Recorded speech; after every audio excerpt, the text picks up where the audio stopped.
today's unprecedented times, theater and theater in public schools is, to use an oft-used phrase these days, now more than ever, an essential discipline. As an educator in New York City public schools for the past 7 years, I have worked with students in theater at the elite performing arts high school level and also in the District 75 theater classroom, as well as District 79, doing theater with incarcerated youth. And in working with all of these populations, theater has the unifying principle of telling universal stories. What makes us human?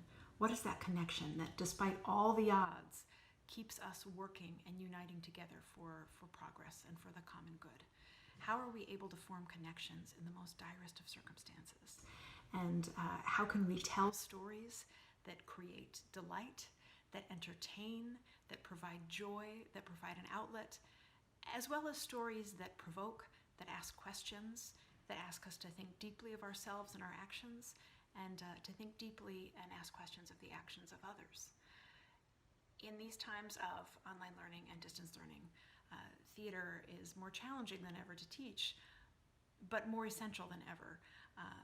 It's a way for our students to form intimate, deep connections with each other, even though time and distance separate them. It's a bridge to the past. In studying the works of great artists, poets, writers, thinkers, and having students enact and portray these roles, students are able to embody the fighting spirit of the people that made our nation and continue to make our nation diverse, inclusive, and hopefully great. Theater is a way for students to harness their creativity, to think outside the box.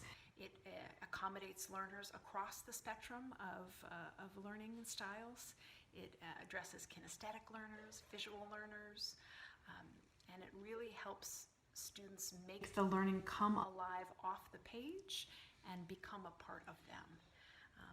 In writing, thinking, and speaking, they are able to make connections across time and space that will hopefully deepen their learning and their practice and make them better humans in general. The nature of theater is ensemble, and the more ensemble we can build in these trying times, so much the better are we all. Thank you.